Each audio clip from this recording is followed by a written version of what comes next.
My name is Chloe, and I'm 17 years old. For as long as I can remember, I've lived in the shadow of my older sister, Rachel. We grew up in Seattle, a city that never seems to sleep.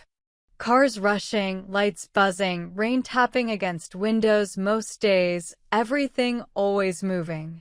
But for me, life always felt stuck.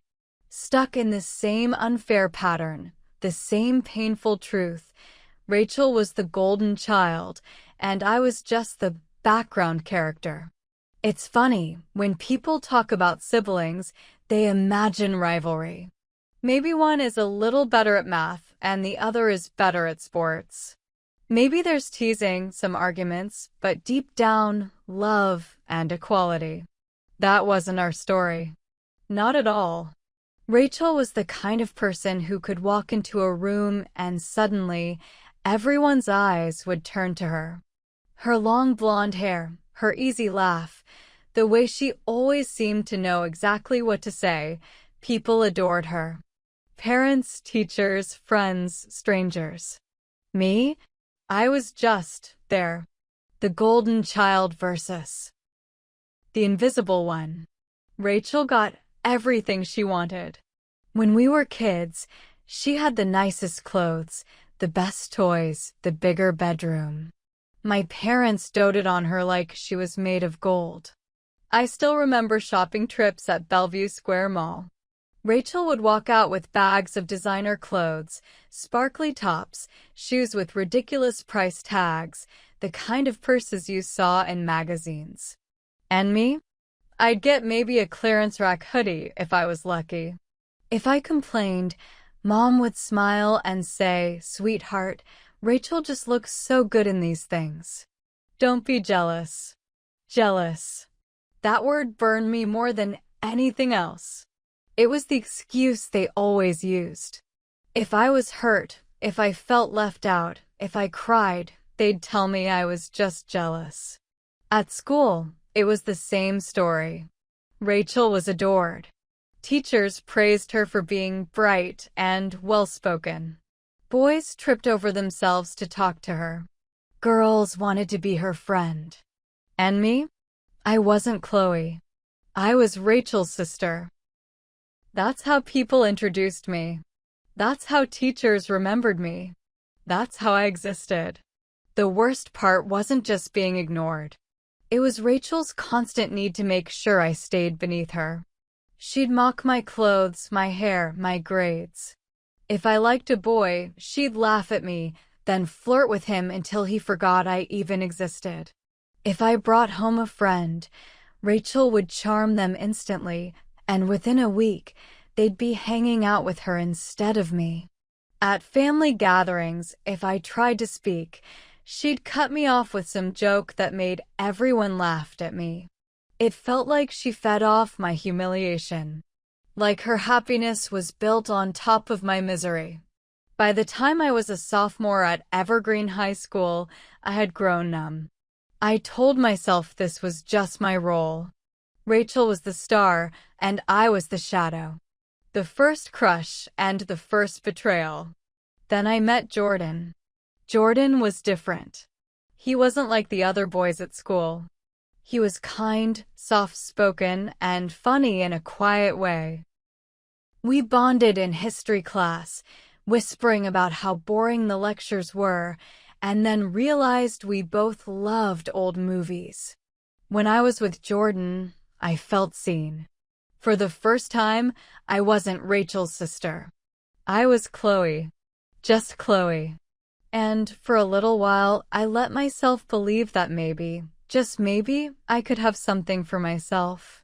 But Rachel noticed. She always noticed. At first, she didn't seem to care. She'd roll her eyes when I mentioned his name. But then, slowly, she started inserting herself. Sitting next to us at lunch. Laughing too loudly at his jokes. Touching his arm when she needed help with something. It was like watching a slow-motion car crash. One night, I went downstairs for water, and there they were, sitting on the couch, their heads close together, giggling as they texted back and forth. My stomach dropped. The next week, Jordan stopped sitting with me at lunch. 2 weeks later, Rachel announced casually that she and Jordan were dating. When I confronted her, shaking with anger, she just smirked. "Oh, Chloe," she said, "you knew he wasn't really into you. Don't be so dramatic." I cried to my parents, but they brushed it off. "Boys come and go," Mom said. "Don't be jealous of your sister." That word again. Jealous. As if my pain wasn't real, just some petty rivalry. The pattern repeats. After that, it became a cruel cycle. If I liked someone, a classmate, a neighbor, even just a crush I never acted on, Rachel would swoop in. Within weeks, he'd be wrapped around her finger. It didn't matter who. It didn't matter how. It became her game. And I was always the loser. By my junior year, I gave up. I stopped telling her anything. I stopped bringing friends home. I shut myself off, convincing myself that love and happiness just weren't things I was allowed to have. Until spring break changed everything. Grandma Margaret's words. That year, we visited our grandparents in Portland. Grandma Margaret and Grandpa Thomas lived in a quiet house near the woods. It was calm there, peaceful. No constant comparisons, no shadow I had to live under. And unlike my parents, my grandparents actually saw me. Grandma Margaret always asked about my classes, my hobbies, my friends. She looked me in the eye when I spoke. Grandpa Thomas would play chess with me, and even when he won, he'd compliment the moves I made. They made me feel like I mattered. Like I wasn't invisible. One evening, while helping Grandma Margaret with dinner, she stopped and put her hand on mine. "You know, Chloe," she said gently, "you're stronger than you think. You don't have to live in Rachel's shadow forever." Those words stuck with me. They lit a small flame inside me. For the first time, I thought, maybe she was right. Maybe I didn't have to accept this life. Enter Alex, the perfect opportunity. When senior year began, a new student transferred to Evergreen High. His name was Alex. Alex was different. Handsome, yes, but also reckless. He partied too hard, skipped classes, flirted with anyone who would look his way. He was the kind of guy who left a trail of broken hearts wherever he went. Normally, I would have avoided someone like him. But when Rachel noticed him and whispered to her friends, "He's mine, just wait," I knew. This was my chance. So, I introduced myself to Alex. We started talking. Not too much, not enough to raise Rachel's suspicion, just enough for her to notice. And of course, as I expected, she swooped in. Within weeks, Alex and Rachel were inseparable. She bragged about him constantly, parading him around like her biggest prize. But I knew better. I'd heard the rumors.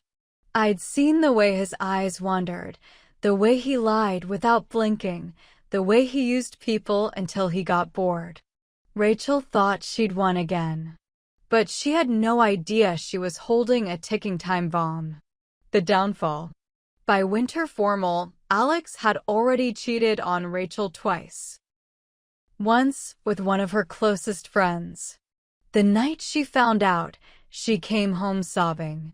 Her mascara streaked down her face, her hair a mess, screaming that her life was over. For the first time, I didn't feel invisible.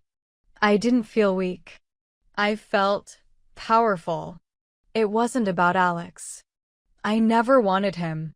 It was about Rachel finally knowing what it felt like to be humiliated, to be betrayed, to have something you cared about ripped away. For once, she was the one broken. Stepping out of the shadow. Did it fix everything?